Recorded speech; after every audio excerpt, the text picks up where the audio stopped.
Every empire in history, Rome, China, the Ottomans, even the modern global order, has risen and fallen based on four core types of power. Not politics, not ideology, but power itself. How it's gained, how it's held, and how it decays. The four powers that shape civilizations.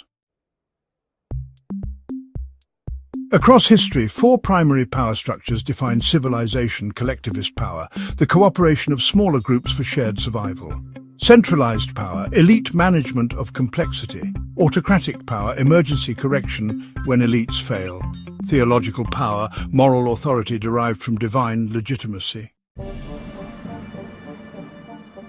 Together, these aren't just forms of government.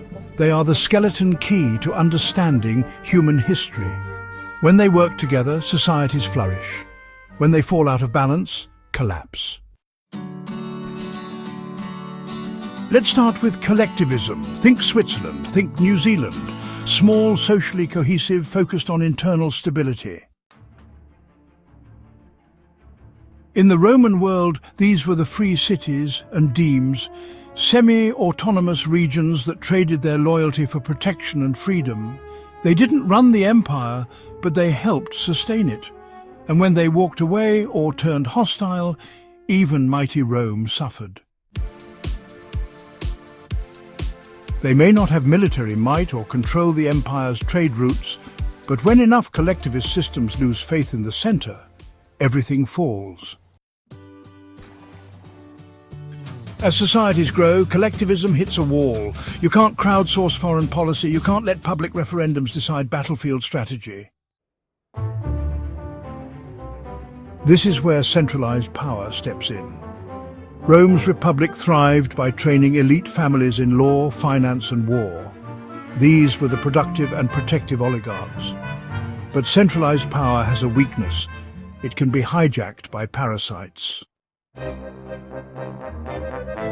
What happens when the elite stop protecting or producing?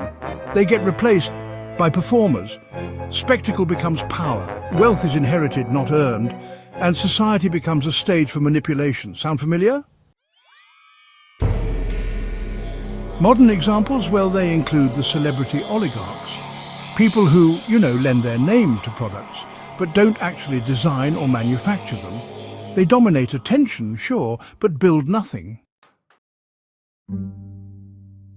In Rome, this decay was personified by Marcus Licinius Crassus, the so-called richest man in Rome.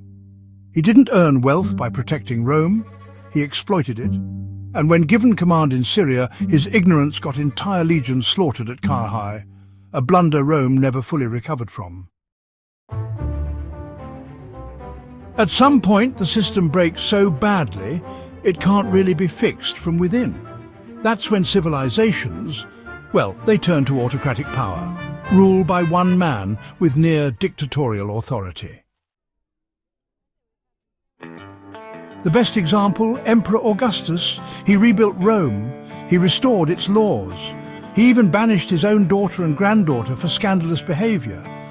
Because he knew, moral rot leads to political ruin. He wasn't playing games. He was building legacy. Then came Agrippina the Younger, who installed her son Nero through scandal, not merit. Rome had gone from marble to ashes. After Nero, Rome needed something stronger than bloodlines. It needed morality, enter theological power, systems where leaders were bound by divine ethics. These systems weren't just religious, they were defensive. They tied public leadership to personal virtue. Why? Well, because even in the ancient world, people noticed something. Psychopaths tend to be sexually impulsive. They're charming, calculating, and honestly, they're dangerous. So, societies began using morality as a filter, especially regarding sexual behavior. Yeah, not to control people, but to keep the worst people out of power. But even that didn't always work. In 408 AD, Emperor Honorius, young, untested, was manipulated into executing Rome's best general Stilicho. But it didn't stop there. Stilicho's allies? Well, they were tortured and killed. Anyone who held office under him, stripped of property. Stilicho's wife, Honorius' own wife, banished, and his son Eucherius was executed. And worst of all, the Foederati, Rome's allied Germanic troops, watched their families be massacred, so they defected to Alaric, who would soon do the unthinkable, sack Rome, and that was the beginning of the end. From that moment on, empires looked to theology to hold their leaders accountable.